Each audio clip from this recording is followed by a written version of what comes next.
Sobat Sabda, kembali lagi dalam program Sabda, Sarana Ngobrol dengan Umat. Oh ya Cel, hari ini kita punya tema di episode kali ini sangat menarik loh. Apaan tuh? Jadi tema ini kita akan berbicara tentang seorang santo. Santo Bonaventura? Salah. Apaan? Jadi santonya tuh identik dilambangkan dengan salib berbentuk huruf T. Mungkin saya tahu, tapi sebelum ke situ kita mau minta maaf dulu nih. Nah, kita minta maaf karena jarak dari program pertama ke program kedua kita ini jedanya lumayan panjang. Nah, itu semua dikarenakan rekan-rekan kami yang ada di Kompasasi kebanyakan memiliki kesibukan yang tidak bisa ditinggalkan. Nah, maka dari itu sekarang setelah kesibukan semuanya ini sudah selesai, kami ada lagi sini, kami kembali. Betul, tentunya dengan tema yang sangat-sangat menarik gitu. Oke Cel, kembali lagi ke yang tadi saya ngomong tuh, tema kita hari ini. Kita di Noviciat Laverna. Betul. Oke. Dengan bapak-bapak pastor dan frater ini, saya tahu Santo Fransiskus dari Assisi. Betul sekali itu Marcel. Jadi berhubung kita juga berada di wilayah atau tempat pelayanan dari Santo Fransiskus ini, kita mengundang juga tuh Marcel narasumber kita yang tahu betul, paham betul tentang Santo Fransiskus Assisi. Tapi sabar nih, sabar. Ada orang mengatakan, tak kenal maka tak sayang. Oke. Jadi izinkan kami memperkenalkan diri. Pertama, nama saya Eki Revalu. Nama saya Efraim Marcel. Dan narasumber kami, saya Antoni Sudarso. Saya Tarsisius Sinalengari. Saya Freddy S. Maria. Oke, siap. Jadi kita punya 3 narasumber yang masuk dalam ordo tarekat apa tadi? Fransiskus ya. Jadi ini masih sekarang statusnya sebagai saya novis. Novis. Kalau Bapak Tengah? Saya magister untuk para novis. Jadi pastor ya. Siap. Kalau saya novis. Novis. Siap. Sebelum kita masuk ke pertanyaan kita yang sudah kami siapkan sebelumnya, mungkin kami ingin mengulik sedikit ini tentang perjalanan hidup dari kakak frater terus pastor. Mungkin ada pengalaman-pengalaman atau kisah-kisah yang membuat Bapak Pastor dan kakak frater ini bisa tertarik begitu bergabung dalam hidup membiara dan bergabung dalam tarekat ini. Iya, siapa tahu kan kalau di luar yang orang luar dengar kan bisa terpanggil juga. Betul sekali Marcel. Siapa tahu ini bisa menjadi ajang untuk memanggil teman-teman di luar sana. Seperti begitu. Mulai dari kakak Yanto. Oke, baik, terima kasih atas kesempatan yang diberikan. Saya akan menyeringkan sedikit pengalaman saya sehingga saya berada di tempat ini menjadi seorang Fransiskan. Pertama-tama, keinginan dari hati saya bukan serta-merta mau menjadi seorang Fransiskan, tetapi saya mau menjadi seorang pelayan umat begitu. Tetapi seiring berjalannya waktu, saya bergabung dengan sebuah organisasi di saya punya kampung waktu itu, Mudika Fransiskan gitu. Saya bergabung dalam organisasi itu dan disitulah saya menemukan banyak orang, dan yang diajarkan atau nilai yang saya petik dari situ adalah persaudaraan. Kebetulan juga kami punya moderator Mudifra, seorang imam Fransiskan gitu. Jadi saya menyeringkan pengalaman-pengalaman dengannya, dan beliau juga demikian menceritakan bagaimana kehidupan membiara. Dan disitulah saya jatuh cinta dengan Fransiskan. Dan sekarang saya berada di sini karena saya bergabung dalam organisasi Mudika Fransiskan. Jadi awalnya tuh dari Mudifra itu ya? Ya. Dari organisasi, kepanggil nih, pengen masuk ke ini. Fransiskan. Singkat tapi ya padat gitu, artinya jelas begitu jalan ceritanya, mulai dari Mudifra yang organisasian gitu tiba-tiba langsung kayak terpanggil. Memang sangat luar biasa rencana Tuhan. Siap, mungkin kita ke kakak frater dulu ya. Bapak Pastor kita simpan yang terakhir karena pasti panjang ini pengalaman. Kakak frater silakan. Ya, terima kasih dari saya. Panggilan saya untuk masuk Fransiskan, saya awalnya dengar cerita dari saudara-saudara frater. Itu mereka menceritakan bahwa Santo Fransiskus itu menjadi seorang yang miskin dan sederhana. Dan kesederhanaan itu ia juga mencintai alam sekitarnya. Dan itu cerita itu saya menarik dengan cerita itu. Saya ikut bergabung bersama tarekat Fransiskan ini. Oh, oke, bagus juga sih mendengar dari kisah hidup dari seorang Santo Fransiskus. Nah, dia ingin mengikuti gimana Santo Fransiskus itu hidup ya, gitu. Oke, jadi kayak berdasarkan latar belakang yang kakak dengar sendiri gitu, jadi kakak tertarik begitu dengan apa latar belakang seorang Santo Fransiskus, kehidupannya seperti bagaimana ya? Simpel sih tapi ya keren. Nah, yang sudah senior ini Bapak Pastor Tarsi, mungkin bisa menceritakan pengalaman hidupnya selama ini, bagaimana bisa apa tertarik untuk masuk ke hidup membiara dan masuk ke dalam tarekat Fransiskan ini, Bapak Pastor. Terima kasih. Saya sebenarnya memulai hidup religius saya. Awalnya saya sama sekali tidak pernah membayangkan bahwa saya nanti akhirnya masuk menjadi Fransiskan. Ya. Dan saya sebenarnya awal memang punya minat untuk masuk di seminari. Tapi kemudian niat itu diurung karena alasan orang tua tidak mampu karena biaya di seminari yang cukup mahal. Lalu saya berusaha untuk mengikuti pendidikan dari SMA umum. Pada akhirnya selesai dan saya merasa panggilan saya sepertinya terhenti. Dan selesai SMA saya berusaha untuk pergi ke masuk ke Politeknik di Timur Timur. Dulu Timur Timur masih masuk ke wilayah negara Republik Indonesia. Nah, saya iseng-iseng saja membuat sebuah lamaran waktu itu promosi panggilan ke sekolah kami, sekolah negeri. Dan dari seorang imam dari tarekat Oblat Maria Immaculata, OMI. Tapi sesudah itu saya membuat lamaran bukan ke OMI. Saya memang temui pastor itu di sebuah hotel. Karena dia tinggal di hotel, saya datang menyatakan keinginan saya. Tapi ketika dalam perjalanan pulang, saya berjumpa dengan satu teman yang membawa majalah hidup yang cerita tentang 50 tahun Fransiskan berkarya di Papua. Lalu kemudian saya cari informasi itu dan kebetulan di wilayah paroki saya ada seorang pastor yang juga Fransiskan, yang sekarang dia berada di Provinsi Santo Mikael, Jakarta. Dan kemudian saya membuat lamaran itu dengan tidak berharap apapun bahwa nanti akan dijawab. Tapi pada akhirnya ada lamaran datang. Saya tidak punya gambaran mengenai Fransiskus itu seperti apa. Tapi ketika saya mulai masuk dan coba untuk mengalami di masa postulat tahun 95 di Manggarai, Flores Barat. Belum lahir juga ya, saya. Belum lahir. Itu saya melihat gaya hidup para Fransiskan itu berbeda dengan imam dan sebagian besar religius yang ada di paroki keuskupan saya. Saya melihat mereka dengan busana yang baru coklat yang tidak pernah saya lihat di tempat asal saya. Nah, ketika saya mulai membaca saya masuk dalam proses pembinaan dan kemudian saya lihat gaya hidup Fransiskan, apa yang diceritakan dalam biografi Fransiskan atau literatur mengenai Fransiskus itu sungguh dihidupi oleh para saudara. Dan ada kemistri antara apa yang saya baca dengan apa yang dihidupi itu jalan. Oh, siap. Ada jadi keterhubungan. Ya. Jadi dari situ saya akhirnya menegaskan keputusan saya bahwa ternyata ada pastor yang begitu sederhana, bisa cuci piring bersama dengan kami, lalu kemudian mereka juga bisa kerja di kebun dan lain sebagainya, mengurus banyak hal, dan ada saudara yang menangani ekopastoral dan harus sebagai imam tapi bekerja di kebun.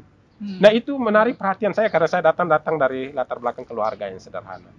Dan itu yang membuat saya memutuskan untuk masuk Fransiskan, lalu kemudian ke Papua tahun 96, masuk novisiat di sini. Seluruh pendidikan saya ada di sini. Sampai sekarang ini saya masih mencintai sebagai seorang Fransiskan. Karena saya masih yakin bahwa kesaksian hidup para saudara itu tidak sia-sia. Apa yang mereka katakan sebagian besar itulah yang mereka lakukan. Jadi untuk saya, Fransiskus itu kini hadir melalui hidup para saudara yang ada sampai hari ini. Terutama dengan saudara-saudara misionaris Belanda. Jadi kesederhanaan hidup itulah yang saya lihat. Ada chemistry antara apa yang mereka bicarakan, kesaksian hidup Fransiskus sendiri dengan apa yang dihidupi oleh para saudara pada saat itu sampai sekarang. Siap. Jadi yang dapat saya petik dari pengalaman Bapak Pastor ini, Bapak Pastor lebih menitik beratkan ke yang tadi Bapak Pastor bicarakan, kalau apa yang dibicarakan itu juga yang dijalankan. Jadi itu membuat hati Bapak Pastor ini tertarik untuk mengenal lebih dalam lagi sehingga bisa masuk ke Ordo Fransiskan seperti sekarang ini, Marcel. Tapi yang lebih hebatnya lagi ini, kayak awalnya nih kayak tidak jadi. Nah, tiba-tiba tidak tahu dari mana, angin dari mana, tiba-tiba panggil lah. Ya, betul sekali. Keren 96 betul. ya, Bapak? Bagaimana? 96. 96. 25 tahun, guys. Tapi paling tidak bagi saya itu adalah kesederhanaan hidup. Mereka memberikan kesaksian. Jadi kesederhanaan itu bukan hanya sebuah yang ideal, tetapi juga menjadi konkret dalam hidup. Betul. Karena mereka bisa cuci piring bersama dengan kami. Dan jarang itu saya tahu. Namanya paham di Flores, pastor itu tidak boleh menyentuh hal-hal seperti itu. Apalagi kerja di kebun. Tapi nyatanya di Ordo Fransiskan itu terjadi gitu. Itu terjadi. Memang, Dan itu yang membalikan cara berpikir saya. Makanya Bapak Pastor tertarik. Ya. Oke, sekarang kita akan bertanya kepada kakak Frater sebelah saya nih. Oke kakak, kami punya beberapa pertanyaan. Yang pertama saya mau tanyakan alasan kakak, kenapa kakak mau hidup membiara, terus sampai mau bergabung di Tarekat Fransiskan ini kakak. Mungkin kakak bisa ceritakan sedikit pengalaman hidup kakak. Silakan kakak. Terima kasih atas kesempatan. Saya Freddy Marian. Saya masuk Fransiskan karena mendengar cerita dari saudara-saudara frater yang di atas angkatan saya. Mereka menceritakan bahwa Santo Fransiskus itu hidup miskin dan sederhana, dan juga mencintai alam sekitarnya. Dan cerita mereka itu membuat saya terkesan untuk ikut bergabung dalam persaudaraan Fransiskan ini. Dan sampai saat ini saya berada di novisiat ini. Oke, baik kakak. Jadi ya semua berdasarkan dari cerita orang atau yang di atas kakak lah, pokoknya. Iya. Jadi dari cerita itu kakak melihat bagaimana cara hidup seorang Fransiskan. Kisah hidup lah. Ya betul, kisah hidup seorang Fransiskan. Akhirnya kakak dia tertarik seperti begitu. Oke, mungkin sekarang kita berlanjut ke pertanyaan-pertanyaan yang sudah disiapkan sama tim kreatif multimedia. Pertanyaan yang pertama ini saya akan mau bertanya dulu sama kakak-kakak frater ini. Siapa yang mau jawab ini pertanyaan pertama? Pertanyaan pertama itu berbunyi tentang nilai-nilai apa saja yang dapat dipetik dari kisah Santo Fransiskus dari Assisi. Siapa yang mau jawab duluan ini? Kakak Yanto atau kakak Fred? Dari saya Freddy Marian. Oke kakak, silakan kakak. Nilai-nilai Nilai-nilai yang dapat dipetik. Oh iya. Nilai-nilai yang dapat dipetik dari Santo Fransiskus itu dia menjadi hidup miskin, sederhana, dan juga ketaatan. Dari ketiga aspek itu menjadi dasar untuk kami para pengikut Fransiskan untuk menjalani hidup sebagai saudara. Jadi kalau yang saya tangkap dari kakak itu hidup secara sederhana ya. Iya. Hidup secara sederhana dan miskin, terus ketaatan tadi ya? Iya. Oke, jadi itu menjadi pegangan utama dari para Fransiskan yang ada di depan kita ini untuk melangsungkan kehidupan sehari-hari mereka. Oke, mungkin kita langsung ke pertanyaan kedua ya. Pertanyaan kedua ini saya mau tanyakan sama Bapak Pastor. Bapak Pastor, apa yang menjadi kekhasan dari Santo Fransiskus dan berbeda dengan santo-santo yang lainnya? Mungkin Bapak Pastor bisa menceritakan sedikit, atau bila perlu diambil dari pengalaman hidup juga tidak jadi masalah. Silakan Bapak Pastor. Terima kasih. Yang menjadi kekhasan dari Santo Fransiskus secara fisikal itu sebenarnya dia mendapat stigmata. Stigmata, ya. Itu stigmata, luka-luka bekas paku di tangan dan kedua telapak tangannya, dan kemudian kedua telapak kakinya juga di lambung. Oh, jadi stigmata itu seperti yang dialami Yesus pada penyaliban. Betul. Jadi Siap, tanda-tanda luka-luka Kristus yang dia terima. Nah, itu secara fisikal. Siap. Tapi dari segi semangat hidup, itu Fransiskus sendiri berasal dari seorang latar belakang orang tuanya kaya ya. Bapaknya pedagang kain lenan, namanya Pietro Bernardone, dan dia hidup dalam kelimpahan. Ya. Nah, dua hal yang membedakan Fransiskus dengan para santo-santa yang lain adalah dia menekankan tentang kesederhanaan hidup. Dia menekankan tentang kesederhanaan hidup yang disebut dengan minority atau kemiskinan. Yang kedua itu dia menekankan tentang fraternity, yang persaudaraan. Nah, terkait dengan kemiskinan, dia itu dari kelompok anak orang kaya, tapi dia memilih menjadi orang miskin bukan karena keadaan kemiskinan dia, tapi dia memilih menjadi orang miskin karena dia tahu dia berjumpa dengan orang kusta yang kemudian dikucilkan dengan sebagian besar orang miskin yang ada di kota Assisi. Dan Fransiskus, mengapa dia memilih menjadi miskin? Karena dia ingin mengubah cara berpikir masyarakat pada zamannya yang cenderung menilai orang miskin dan orang kusta yang disingkirkan di luar kota itu, mereka mengalami sakit dan mereka mengalami kemiskinan karena ulah perbuatan atau dosa mereka sendiri. Tapi sebenarnya bagi Fransiskus, kemiskinan itu bukan pertama-tama karena kesalahan mereka atau dosa mereka, tetapi kemiskinan itu juga dibangun karena struktur sosial yang ada. Karena apa? Pada saat itu kaum bangsawan mereka menguasai tanah dan harta kekayaan. Lalu kemudian ekonomi uang pada saat itu berubah dari ekonomi barter ke ekonomi uang, yang menyebabkan bahwa para petani dan orang-orang sederhana itu mereka tidak bisa mampu untuk bisa menjual atau mengkomersialkan barang dagangan mereka. Karena semua ditentukan oleh uang, dan uang waktu itu dipegang oleh para penguasa. Ya, itu yang pertama. Lalu yang kedua, dia mengubah cara berpikir masyarakat pada saat itu karena apa? Karena lingkungan sosial. Pada saat itu, gereja juga terlibat dalam perang salib, mengakibatkan bahwa orang-orang muda dan kaum lelaki, suami dari perempuan yang ada dengan ayah dari anak-anak Assisi juga menjadi korban perang. Sehingga jaminan penopang hidup itu tidak ada. Hilang total. Hilang. Tidak ada sandaran untuk bisa memberikan laki-laki sebagai penopang hidup. Bisa bilang tulang punggung. Tulang punggung, nah, betul. Nah, lalu kemudian yang lain itu adalah situasi Eropa pada saat itu secara keseluruhan dilanda penyakit pandemi pes waktu itu, sama dengan COVID sekarang. Dan itu menyebabkan begitu banyak orang yang meninggal. Termasuk dengan waktu itu juga ada sejumlah Fransiskan juga meninggal, tapi bukan sesudah Fransiskus masuk, ada beberapa yang juga meninggal karena wabah itu. Nah, sehingga kondisi itu menyebabkan bahwa orang tidak bisa mampu bertahan hidup dengan keadaan yang ada. Suami tidak ada, kaum laki-laki juga semakin berkurang, dan siapa yang harus menopang ekonomi keluarga itu.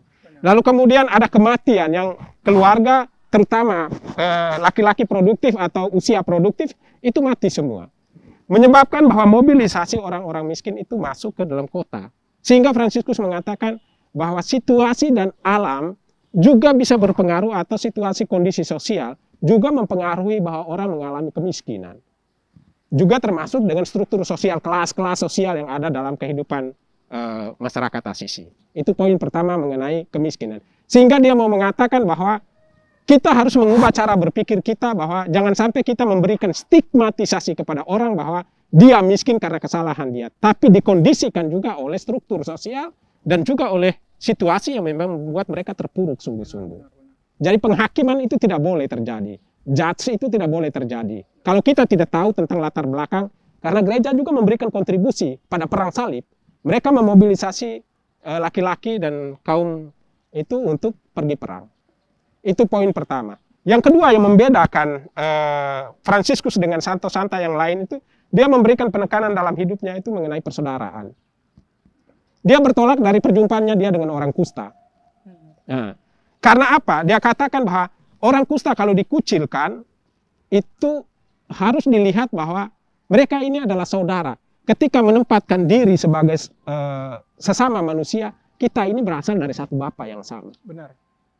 Dan Fransiskus melihat bahwa ketika kita menempatkan manusia dalam kerangka kita sebagai hasil ciptaan, di hadapan pencipta itu, kita semua itu sama. Dan kita punya kewajiban untuk merangkul mereka yang lemah. Dan karena itu, dia memberikan tekanan untuk memanggil setiap orang sebagai saudara. Itu yang mungkin membedakan dia, kenapa dia memberikan tekanan. Persaudaraan, kuat, minority,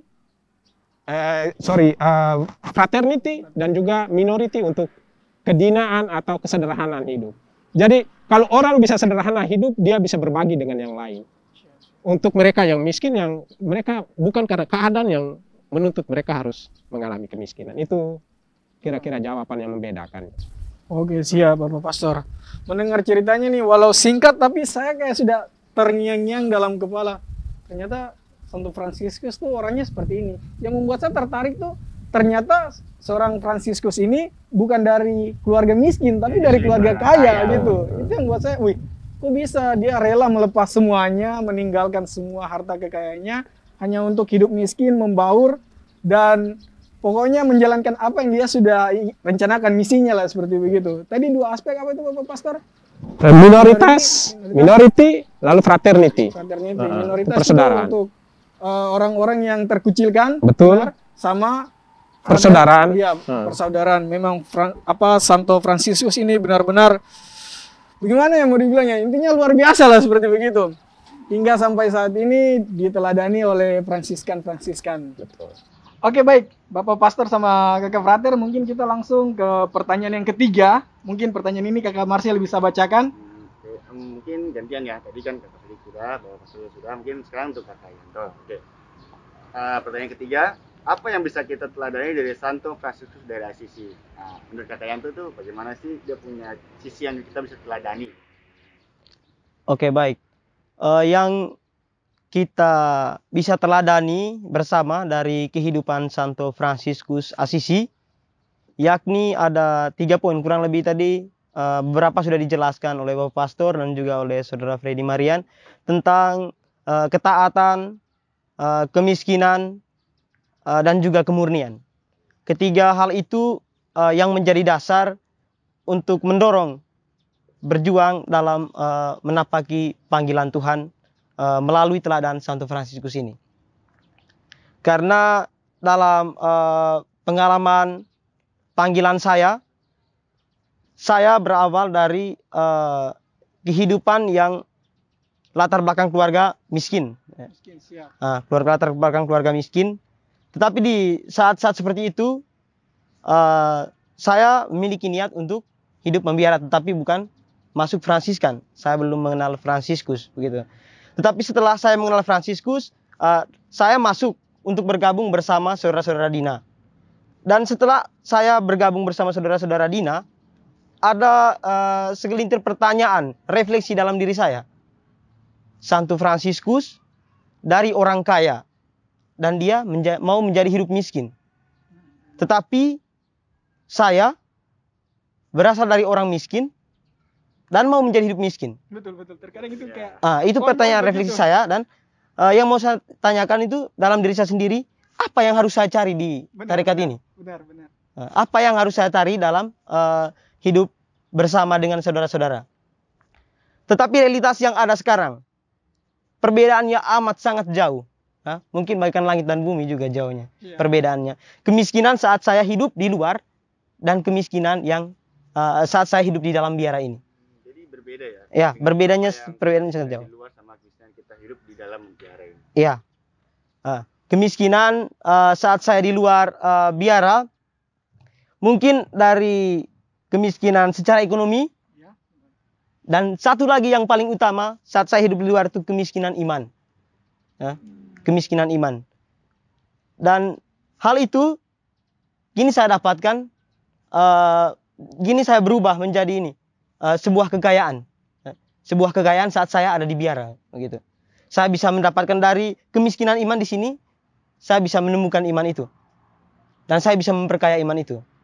Saat saya bergabung bersama saudara-saudara dalam tarekat Fransiskan. Dan kami semua meneladani Santo Fransiskus dari Asisi. Begitu. Makanya saya selalu, dalam hati saya selalu mengatakan, aduh, di sini saya menemukan kekayaan di balik kemiskinan, gitu.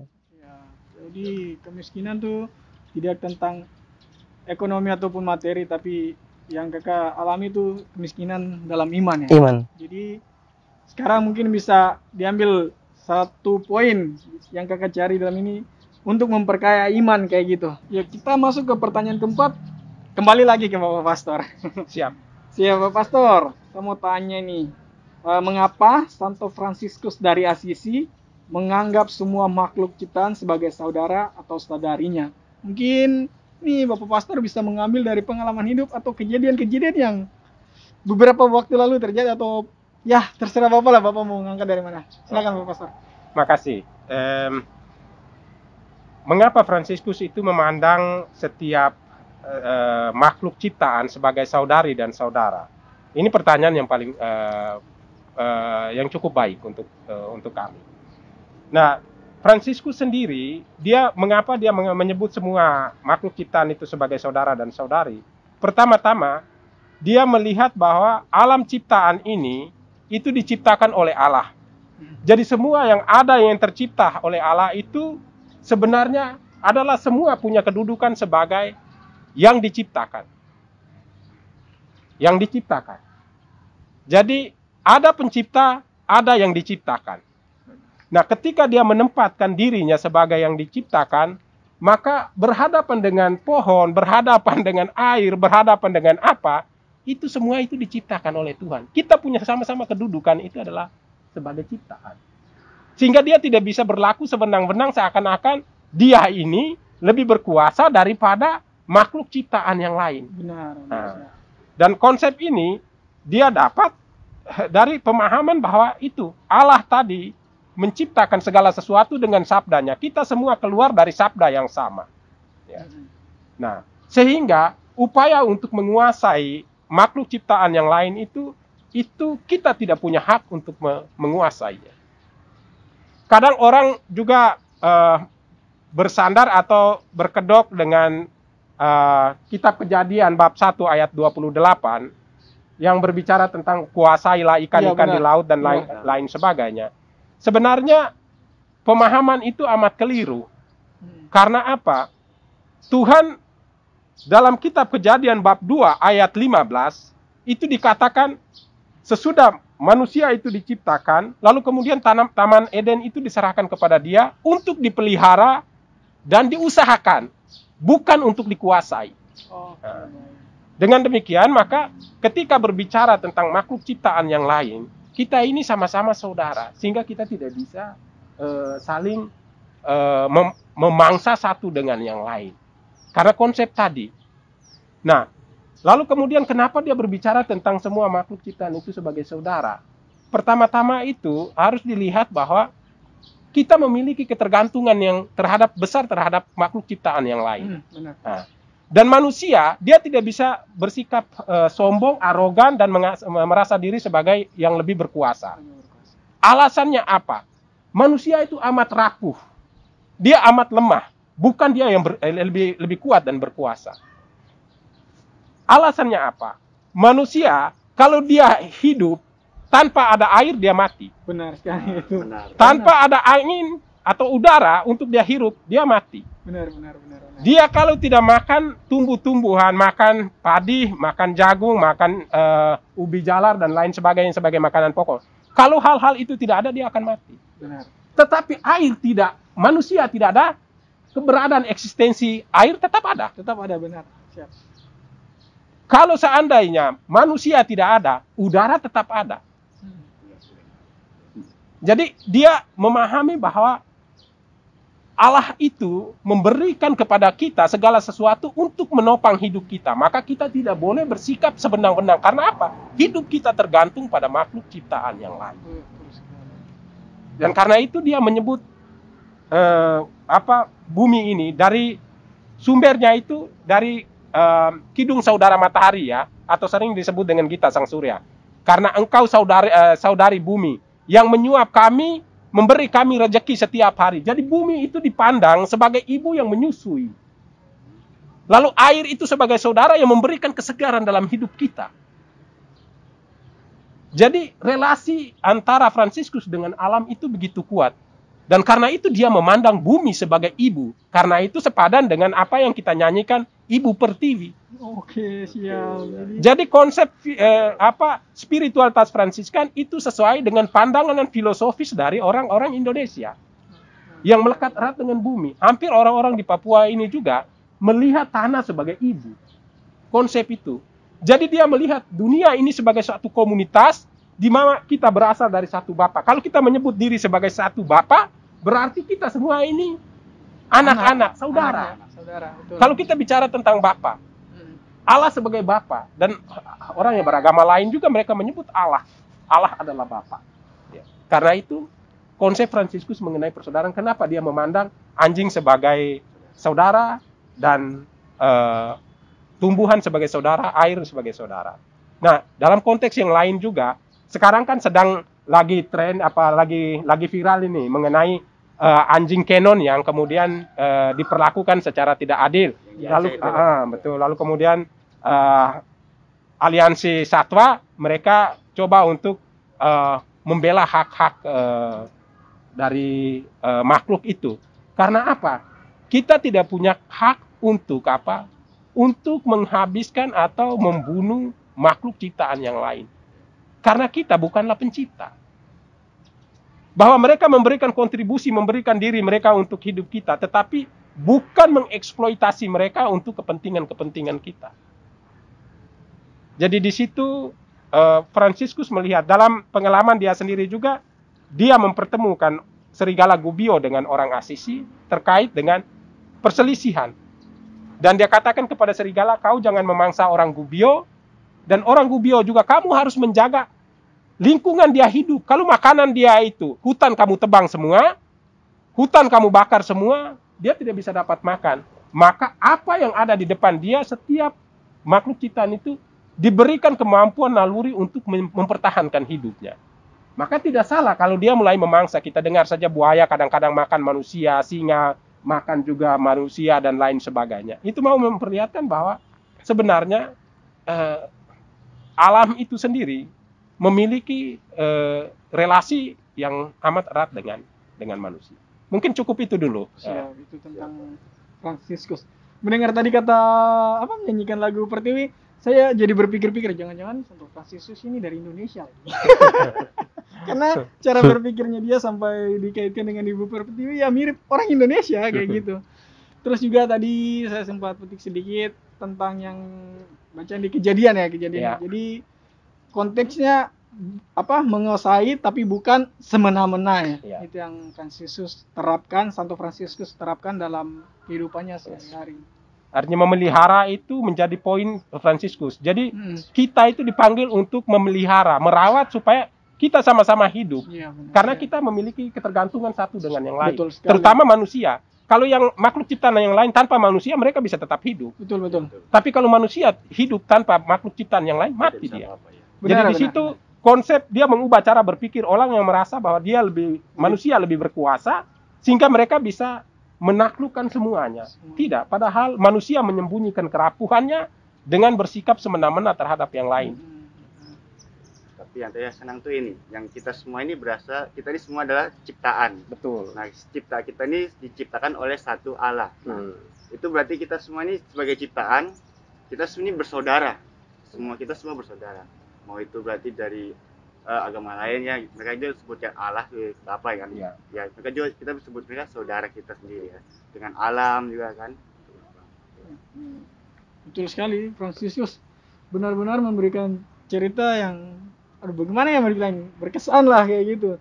Tadi juga dengar Pak Pastor bilang kalau manusia itu manusia yang sebenarnya rapuh. Betul sekali, saya rasa itu betul. Kenapa? Karena sebelum manusia diciptakan, ya tumbuhan dan lain-lainnya itu sudah diciptakan duluan. Benar. Ya.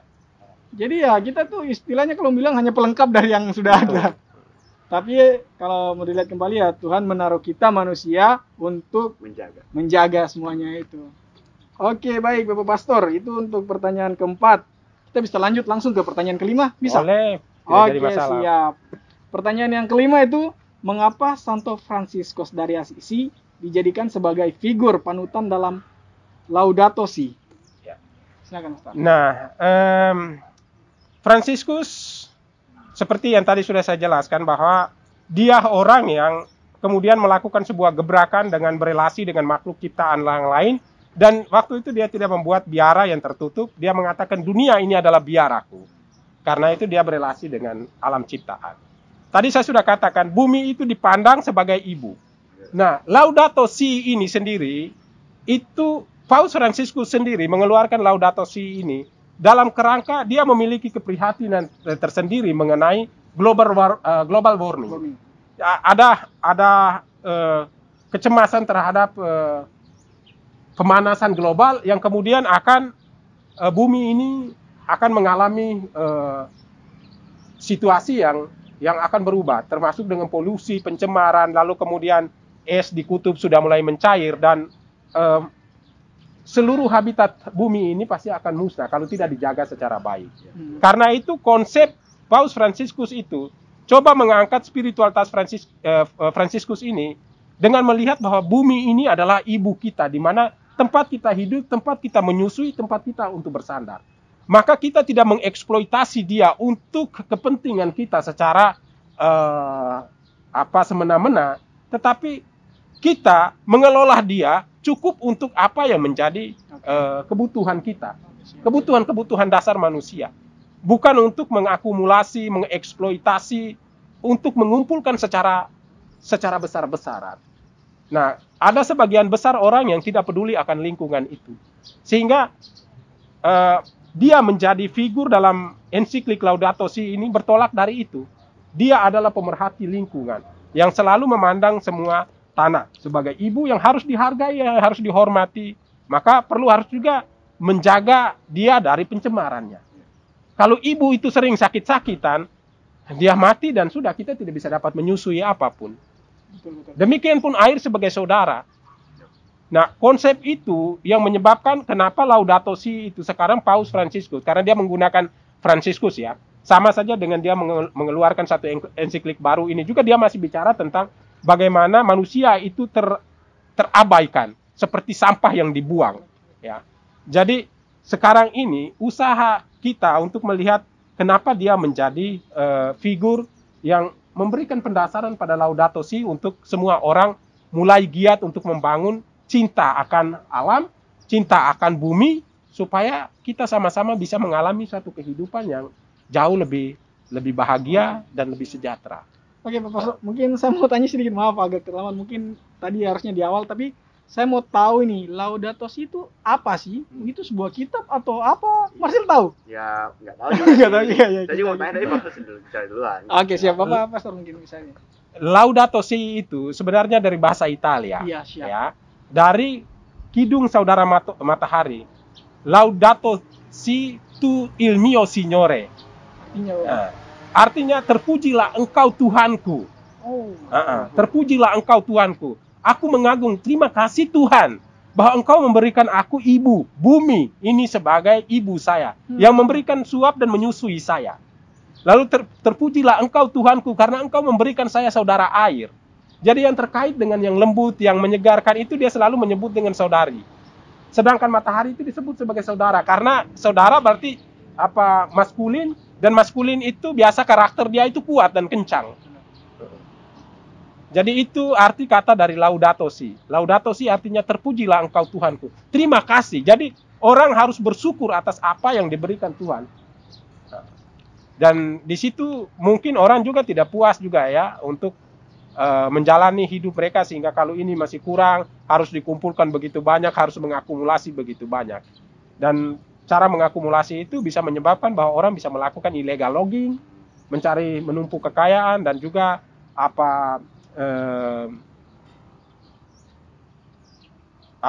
trafficking juga terhadap perempuan.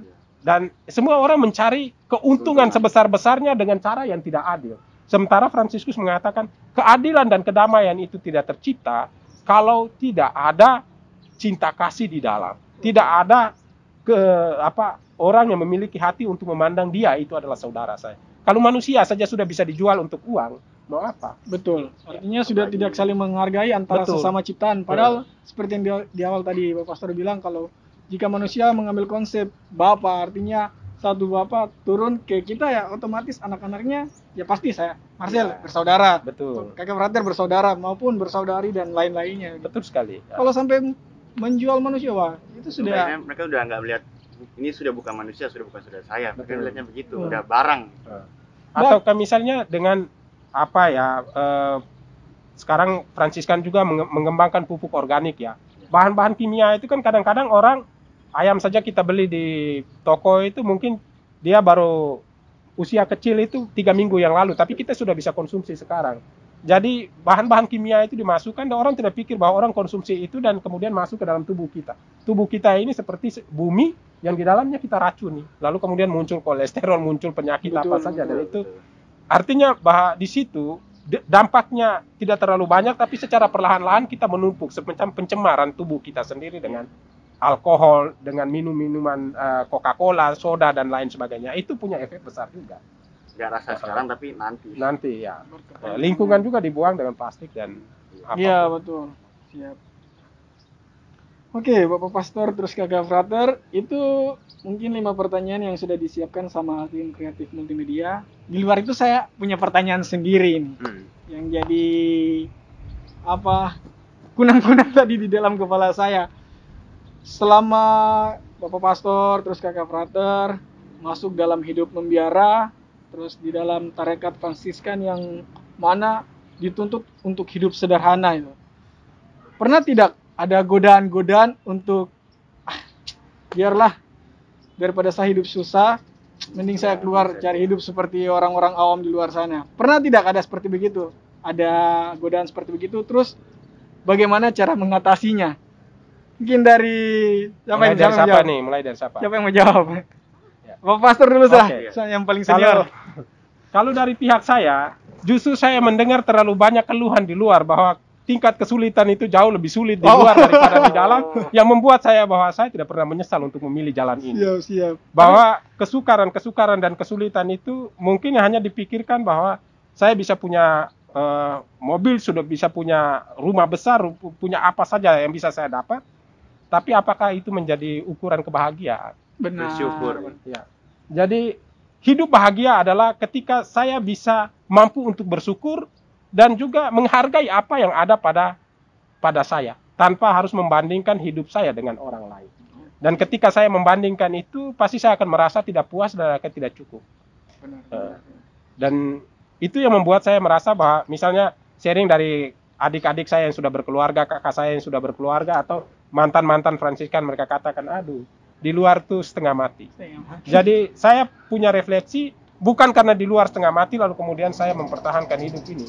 Tapi saya selalu mengatakan bahwa dimanapun pilihan itu pasti ada punya konsekuensi dan punya akibat yang harus diperjuangkan. Baik hidup membiara maupun hidup berkeluarga atau hidup sebagai seorang awam, pasti punya tantangan tersendiri. Dan dalam hidup membiara juga punya tantangan tersendiri. Tidak ada hidup yang dengan gampang dan mudah untuk Betul. tergantung dari kesetiaan dan komitmen. Itu saja dari pihak saya yang bisa saya bagikan. Karena semakin banyak saya berjumpa dengan umat, saya diperkaya. Dan saya berterima kasih bahwa terima kasih dengan umat yang ada, mereka memperkaya hidup saya.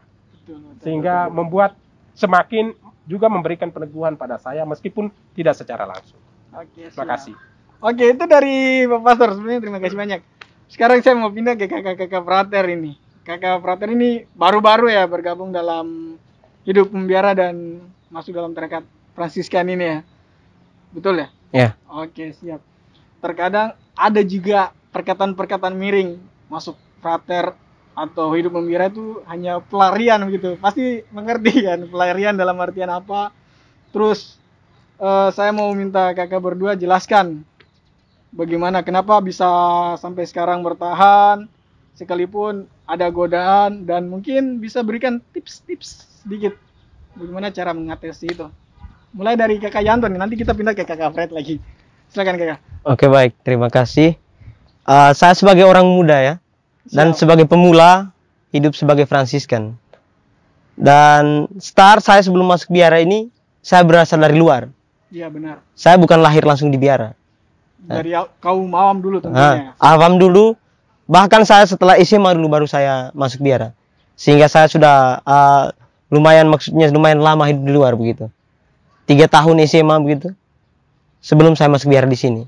Dan waktu 3 tahun itu waktu yang sangat panjang untuk berpikir apa ke depan untuk yang terbaik bagi hidup saya gitu.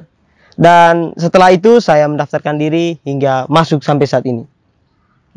Dan sebagai pemula, sebagai orang muda, tentunya saya memiliki semacam godaan-godaan begitu. Siap. Godaan atau tawaran-tawaran dari dunia, Ya. dari dunia luar. Tetapi itu bukan menjadi sebuah inhibitor begitu atau penghambat begitu untuk perjalanan saya. Justru saya belajar dari hal itu, mengabaikan hal itu dan berusaha untuk keluar dari situasi itu. Dan hal itu juga dapat dibantu oleh pembimbing saya, Pater Magister yang ada di sini, supaya saya bisa keluar dari situasi-situasi itu. Begitu. Sehingga dengan terbuka, dengan bebas, saya menjalankan masa pembinaan ini. Gitu. Oke, itu versinya kakak Yanto. Mungkin kakak Fred ceritakan versinya bagaimana nih menghadapi godaan-godaan, atau bisa kasih apa tips juga mungkin. Siapa tahu ada teman-teman di luar sana tuh yang mau bergabung. Tapi mau takut-takut, ada Nah, pikiran itu. gimana lagi. Silakan kakak. Terima kasih atas kesempatan. Dari saya tentu saja hidup membiara saya merasa ada godaan juga. Kadang merasa jenuh, kadang juga merasa tidak nyaman dalam hidup membiara karena tidak bebas sebenarnya. Oke, Tapi siap. itu menantang saya untuk hadapi godaan itu melalui saya menseringkannya melalui pembimbing saya dalam hal ini magister. Saya menseringkan kepada magister dan itu magister memberikan solusi pada saya dan saya menjadi semangat untuk menjalani panggilan ini. Jadi tiap pilihan pasti ada ininya, apa kayak hambatannya gitu ya. Pasti ada tantangannya Konsekuensi. sendiri lah. Konsekuensinya lah. Ya. Iya. Oke. Jadi kakak Frater berdua ini sama, godaan itu pasti ada. Pasti ada. Tapi bagaimana cara kita menyikapinya? Dari kakak berdua ini kita belajar. Kalau ada permasalahan atau hal yang ingin diungkapkan ya sudah diceritakan gitu. Jangan Jadi dipendam. dari kakak ini sama dari kakak Yanto sama kakak Fred, mereka mengkoordinasikan sama Bapak Pastor Magister mereka, jadi sebagai pembimbing, memberikan arahan kepada mereka, sekaligus menguatkan mereka, apa yang kalian sudah pilih pasti ada konsekuensinya seperti begitu. Nah, oke. Terima kasih untuk kakak Frater dan Bapak Pastor sekalian. Terima kasih untuk sharing kali ini. Kita jadi mengetahui nih hidup membiara itu seperti apa, dan kita juga lebih mengenal kembali Sosok Santo Fransiskus. Fransiskus. Betul. Terus Bapak Pastor mungkin ada ajakan untuk orang-orang di luar sana buat mereka masuk ke biara sini kah gitu.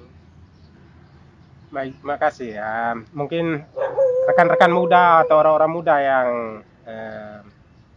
pingin untuk, mungkin siapa tahu punya keinginan untuk masuk hidup membiara, tapi sebenarnya ada kekhawatiran. Apakah saya dengan perilaku hidup saya seperti ini akan membuat saya bisa bertahan? Atau juga memunculkan ketakutan bahwa yang dalam hidup membiara itu saya akhirnya kebebasan saya itu dibatasi. Betul. Tapi sebenarnya hidup religius itu kita baik kalau untuk dialami. Nah, di situ baru kemudian kita bisa evaluasi diri sendiri. Kalau kita melihat dari jauh, itu pasti akan punya ketakutan-ketakutan. Tetapi ketika kita masuk ke dalam, kita akan coba untuk mengalami sendiri, lalu kemudian kita berjumpa dengan suatu realitas. Yang kadang-kadang juga dia bisa mengubah realitas, mengubah cara berpikir kita mengenai hidup membiara. Kadang-kadang hidup membiara itu juga ada kesempatan di mana kita membangun hidup persaudaraan, hidup komunitas, di mana kita ada rekreasi, ada kesempatan untuk berolahraga bersama, bekerja bersama, tapi dalam konteks kita sebagai satu saudara. Jadi kalau misalnya ketakutan dan kecemasan itu sendiri, karena kita membangun sebuah gambaran sebenarnya kita sendiri tidak pernah alami, sehingga apa yang kita pikirkan itu kita tidak bisa alami sendiri di dalam. Dan kadang-kadang juga ada yang katakan bilang, itu kali lalu itu beberapa orang itu akhirnya meninggalkan tarekat. Karena apa? Antara apa yang mereka harapkan dengan apa yang mereka alami, itu ada dua hal yang berbeda. Misalnya, saya berharap bahwa nanti sampai di biara itu segala sesuatu itu disiapkan oleh orang lain. Tapi kalau menjadi Fransiskan, kami diberikan kesempatan untuk melakukan sesuatu secara mandiri. Di situ mematangkan kami, karena besok-besok menjadi Fransiskan, kita tidak bisa hanya duduk saja, tapi kita berpastoral, kita berkarya di bidang yang lain, dan di situ kita mendapat tantangan berhadapan dengan orang. Jadi kita memang sungguh-sungguh dibantu untuk membangun hidup disiplin, tapi juga dibantu untuk melihat segala sesuatu dengan kacamata yang lebih positif, melihat bahwa ini kesempatan untuk saya dapat keluar dari diri saya sendiri dan bisa menjadi diri saya yang sebenarnya. Misalnya kadang-kadang saya hidup tergantung dengan mama secara terus-menerus, bapak secara terus-menerus, tapi dalam kehidupan membiara, orang dibantu untuk mengalami hidup di mana saya harus menjadi diri saya sendiri. Saya harus mengambil keputusan, dan kemudian saya harus juga memilih untuk mencintai Tuhan dengan datang dari ketulusan hati saya. Saya tidak bisa membayangkan bahwa Tuhan harus memenuhi segala keinginan saya. Tapi pertanyaan balik itu, apa yang bisa saya persembahkan untuk Tuhan? Karena Tuhan sudah memberikan hidupnya untuk saya. Jadi sebenarnya hidup membiara itu tidak perlu harus takut dulu. Kita bisa jalani, karena ada proses tahap-tahapannya. Jadi dengan demikian, membangun gambaran sesuai yang kita dengar. Kadang-kadang ini kan orang punya pengalaman kan beda-beda, kekuatan kan beda-beda. Jadi saya mungkin tidak bisa akan tahan menjadi tentara, atau saya juga tidak berminat menjadi guru. Tapi ada orang yang memang awalnya tidak berminat, termasuk saya. Termasuk pastor, betul seperti itu. Saya sendiri juga sebenarnya tidak hanya mendengar cerita, tapi ketika saya alami sendiri, di situ mengubah cara berpikir saya untuk mengatakan, ini yang saya mau. Karena uskup-uskup juga bisa cuci. Waktu saya novis di sini, Uskup Herman dan Uskup Leo cuci piring di komunitas APO. Jadi di situ membangun main saya untuk mengatakan bahwa inilah yang saya mau. Ini yang saya cari sebenarnya. Jadi di situ poinnya bahwa untuk bisa membuat kesimpulan tentang bahwa hidup membiara itu membahagiakan atau tidak membahagiakan, itu harus dialami. Saya harus cerita tentang saya punya pengalaman sendiri, dan kebahagiaan itu tidak bisa diukur dengan satu alat ukur mengenai kekayaan, mengenai barang, mengenai apapun. Kekayaan itu adalah ketika saya bisa mengalami pilihan hidup saya itu secara membahagiakan. Itulah yang memperkaya saya sebenarnya. Jadi kepada teman-teman ya diharapkan untuk mencoba. Betul. Jadi kalau ada teman-teman yang di rumah nih lagi nonton, kalau kalian memang ingin mengikuti hidup membiara, datang saja langsung.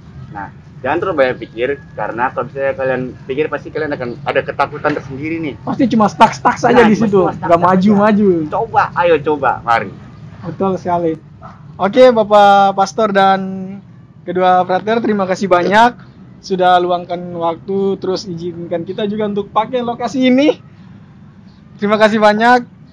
Kami tentunya sangat senang, karena selain kita bisa melaksanakan aktivitas kita itu untuk video ini, kita juga dapat ilmu baru nih tentang Fransiskan itu seperti apa, jalan cerita singkat seorang Fransiskus itu seperti apa ya, Fransiskus dari Assisi itu seperti apa. Terima kasih banyak. Nah, oke, untuk teman-teman yang di rumah jangan lupa like, comment, dan subscribe. See you. Bye. Bye.